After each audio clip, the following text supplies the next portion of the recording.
and I'll get my notes right here. How do you, is it Andre or Andre? Andre Brisson. Brisson. Okay, I don't know if I can, but I'll try. Hello and welcome to Podiatry Practice Mastery. My name is Don Pelto. I have Andre Brisson. Did I say it right? You got her. He is a friend of mine from something called Strategic Coach. We're both been in it together for way too long. We're very slow learners and we're spending a lot of money, but it's been fun making friends. And he is actually an engineer by trade and an entrepreneur at heart, and kind of does a podcast about ADHD and being an entrepreneur with that. Welcome, Andre. Thank you, Don. It's nice to be here. Nice to be back and chatting. So what we're going to hopefully talk about here with people is, how is it that an entrepreneur can be more effective in their business? And you've kind of done that. You built a business, you sold it, and you started another one. And now you're kind of in a phase where you're trying to do what you really love. So kind of go back and say, how do you get to doing what you really love? How did that go? For me, it was a lot of it by accident. It's, I grew up being told I was going to be an engineer. I got an analytical mind. I like to learn stuff. That was a big thing for me, and then interested in math and science. So it was a natural progression into engineering. Went through school, got into a job that we did a lot of random stuff, new stuff, and I was able to learn a lot and really try whatever I wanted to. Started my own company because I didn't fit in there. They didn't want to grow corporate company wise or personally, and I couldn't handle that. I wanted to grow and try different stuff. So I went and started my own. Then had kids and then got into a bad partnership. Had to close that company, technically sold it to close it, and then started a new engineering company. And then throughout that little turmoil piece I actually diagnosed with ADHD, severe, and a few years ago. And that really got me to questioning how I like to work and what I wanted to do. Like, engineering is fun and all, but I'm at the point where there's not much more for it. And I kind of fell into this thing about the passion of helping high achieving ADHD entrepreneurs grow like I did, and what I discovered over the 18 years of self-actualization and awareness. Yeah.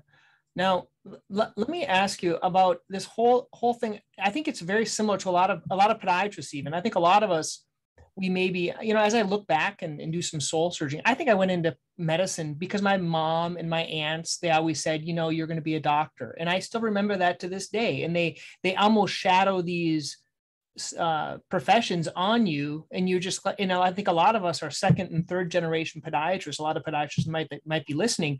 And so we go into these professions, but what you said, it was something simple or so interesting. Like, you got to the max, and then you're like, you couldn't go anywhere else. Now, what excites you? Like, because you could open 20 engineering practices. You could hire 50 engineers. You could start doing skyscrapers. Why, in your mind, do you feel like you hit that ceiling of, did you just lose interest, or was it not earning enough? Yeah, no, I think you're right. I got to a max, and the max is I've learned as much as I want to learn and grow from engineering. I hit that peak. There's a lot more I can learn. You're right. I can open more. I can really branch out, but I just don't have much of an interest or a passion to do that. I want to do a little something more, I guess, for lack of a better term, more purpose.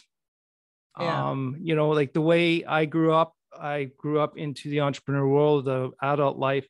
It's always been a struggle and a challenge. And I was always walking against the flow of the river, or of a raging river. And now I don't have that flow anymore. I'm not walking against the flow. I understand what's going on, and I'm out of the river.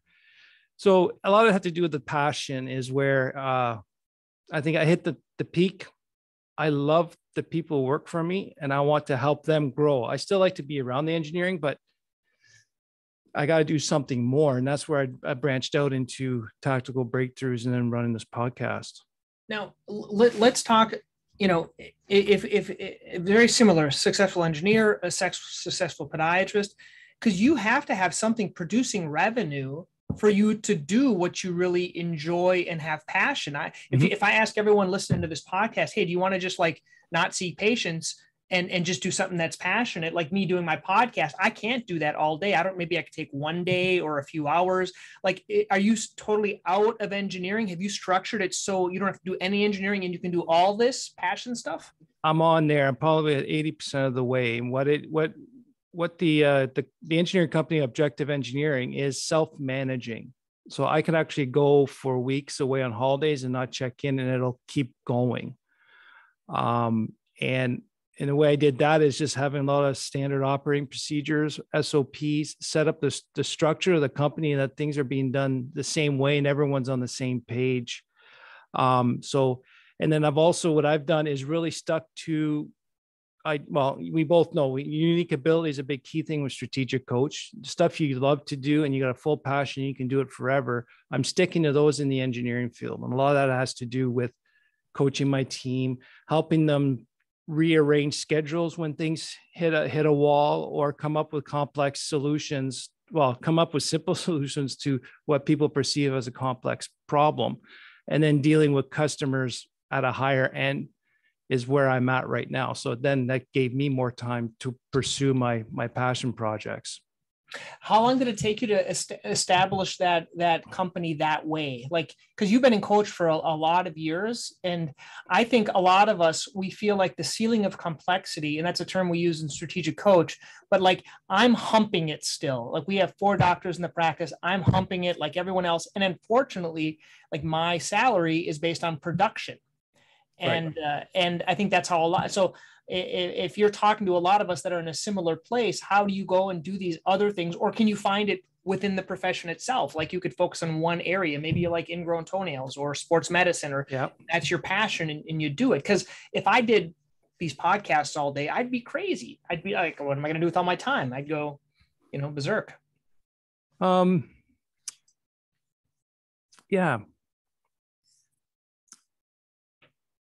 The thought left me.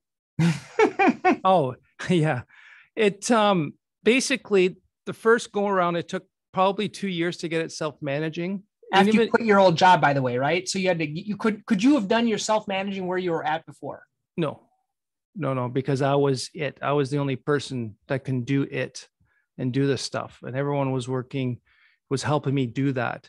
But I had to do a mindset shift is, I don't need to do it all. I just need people to help me deliver the product. And then once I realized my unique ability is not doing this stuff, it's just problem solving, that made it a lot easier, and realize what I can get rid of. And then this time around here with Objective here, I'd say it's a couple of years, we got to self-managing, but it was me letting go was the biggest issue. A lot of it has to do with guilt, not doing anymore and whatnot, but just trying to stick to my unique ability and start saying no to your own staff more often. It's a tough habit to get into, but it's definitely, I'm getting better on it, and it's a lot more rewarding. And the team I'm finding are succeeding more, because there's, if you keep pulling them out of hot water all the time, then they don't learn how to deal with it or to prevent it. Mm-hmm. Mm-hmm. And I think that's, you want to, like you said here on our little notes, about stop doing things that are frustrating or energy sucking and do things that make you thrive. Now, you talked about a couple of books here or learning resources, like people have never heard of Kolbe or Strength Finder. Talk about those a little bit and how that's kind of helped you. The Kolbe, Kolbe, they have what they call the Index A, which is the cognitive part of your mind, which is how you do things and solve problems. And you're given 4 numbers. One's about your fact finder, another's a follow through, quick start, and implementer. And those 4 numbers will tell you there's 12 strengths areas in those 4 sets of numbers.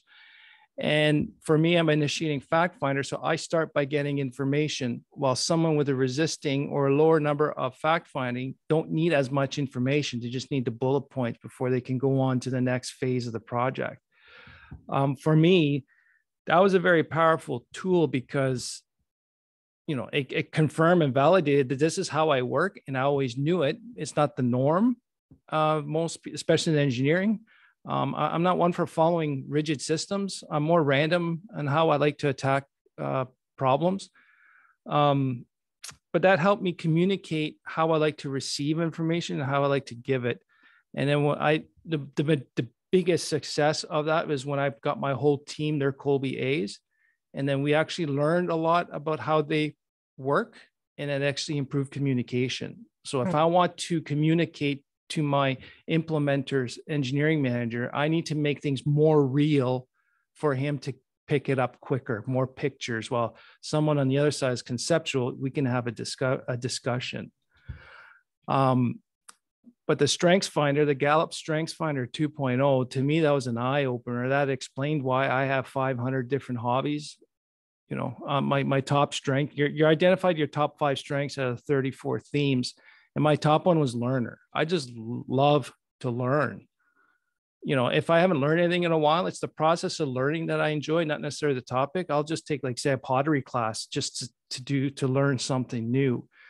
But once you identify those top 5 strengths, which I did with my team, is you can help delegate and use your team members more effectively and efficiently by using their strengths. Like my engineering manager, he's really good. One of his top strengths is harmony, right? He always wants to make sure everyone's in harmony. So if I got problematic customers, I send him in because he can harmonize and just get everyone to get along. And that's his natural strength. And it's amazing to see it, how everyone works. And then you could also troubleshoot if they're not working within their strengths, or sometimes your strengths overused or unmanaged is a weakness, right? Like the harmony one could be that you're trying too hard to make sure everyone's getting together when sometimes you need to put your foot down. Or like my learner, I can spend way too much time learning about something and not really getting to something quickly. Wow. No, I think those are good resources that people can learn and see how they maybe can apply it. Because I think our practices aren't different. I think that the key is having the courage to step out of the role as the professional, and because basically you're doing more of an ownership role versus or not even a managerial role, just as an owner. And I think for a lot of us, stepping out of that and how everything is set up within my partnership, for example, you know, that's the frustration for me. You know, it's like I'm based on production. If my production goes from 800,000 or 900,000 to 600,000, you know, but I think long term, getting more younger doctors up and running and busier, I think you could figure out a way of organizing it. Right. And that's the one thing I found out with time, you know, being an engineer, I need to see the numbers. But once I realized, for me, because engineer is no different, it's, you know, the more projects I get out delivered, it's production based still. But when I realized that if I spend an hour with each member a day and they can get 4 or 5 of their projects on track quicker, and we can save a lot of time. Like I figured out one time is, I think I can save up to 6 hours on a project just by spending half an hour with the project manager. Right. And that adds up. Yeah. So then when I started to realize if I spend X amount of time with each person and I'm available for them to solve their problems or help them direct them in the right direction, we save a lot of time. So that's where my value came in. And then they can be more efficient. And that's the strategy component. That's the thing that's your unique ability. Let's talk a little bit about like when you found out you were like this ADHD. Like, first of all, you probably done the research. How many people are ADHD and don't even know about it? Are there a lot of us? Yeah, there's quite a few, and a lot of them are in the adults. I'd say the last 5 to 8 years is when 5 to 10 years, adults are getting diagnosed more and more. I know if people are getting diagnosed at 70 and 80 years of age, because when we were raised, it just wasn't, if you were smart and did well, you did not have ADHD and you just didn't try hard enough, or you're lazy, or you don't care.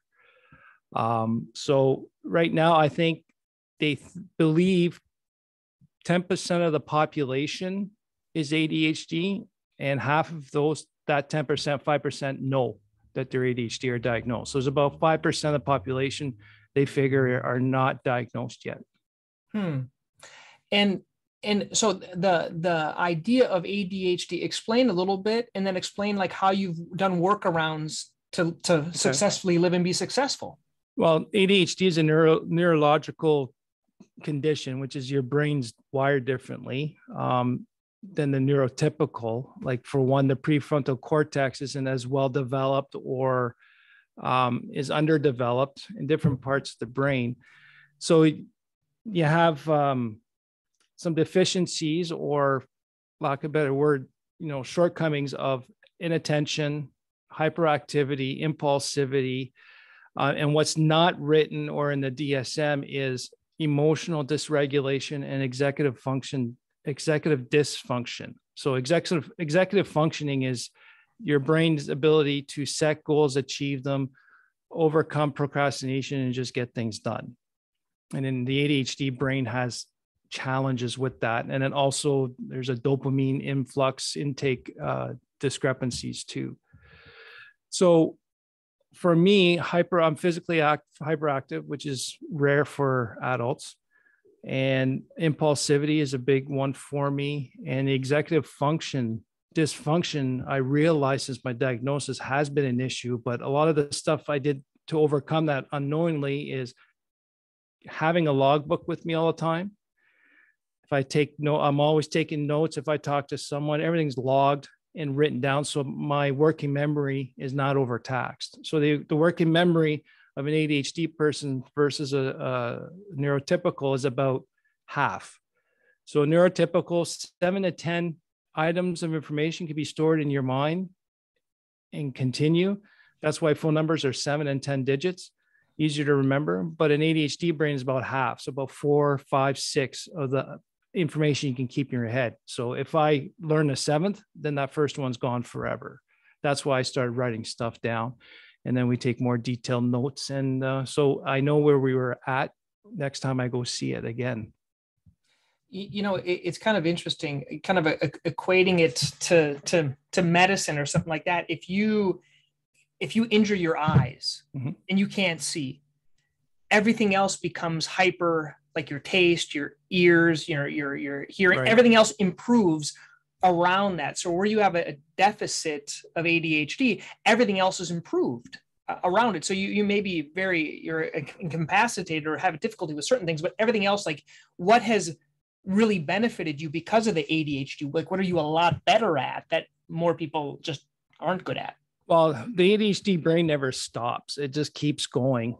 So the one thing is I come up with really random and unique solutions to problems people give up on. And the one thing that I know I can do is I could find solutions in the most unnatural, or not unnatural, but in weird ways. Like we can have a conversation about something, and then all of a sudden I'll have a solution for the problem. It's not even related to it. But so just being able to see things, for me, it's not seeing, if things aren't there, I can see what things are missing.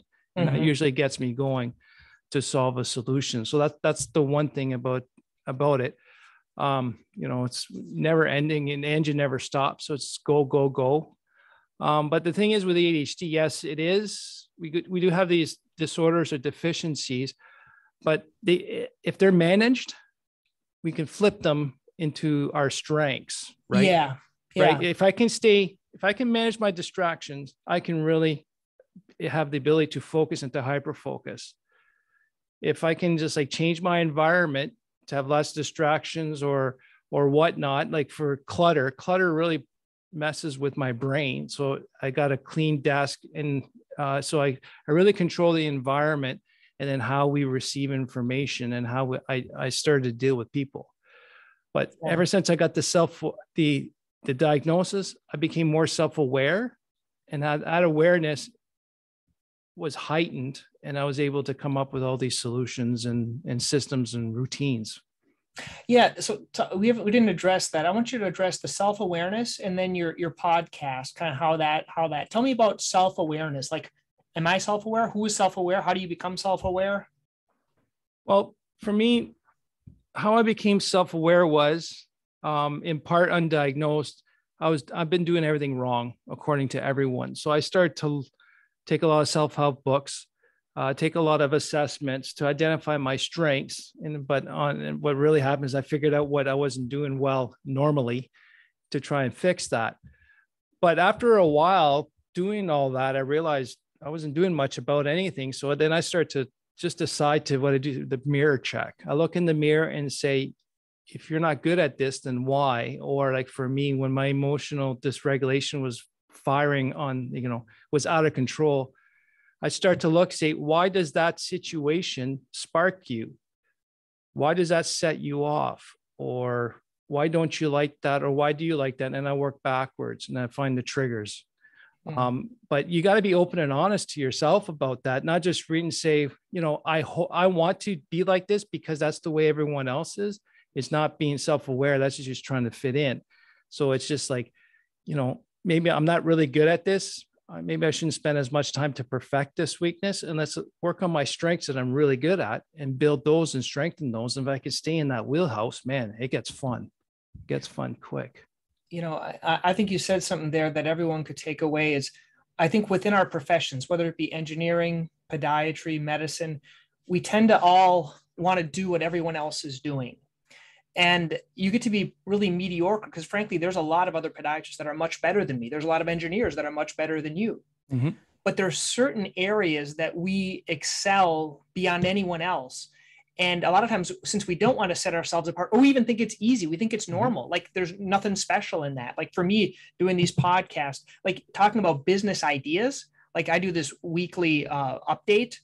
It's super easy. It's fun. It excites me. And I'll do it the rest of my life for the fun of it.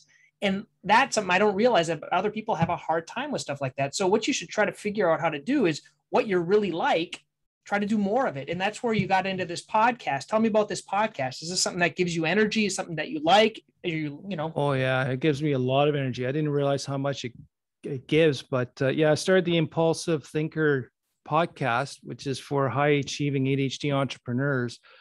And the goal is to share my experiences and share the successes of other ADHD entrepreneurs, and to show and demonstrate that we do have challenges. Like any entrepreneur, there's a lot of challenges and stuff you got to take care of, but they can be overcome and still be successful.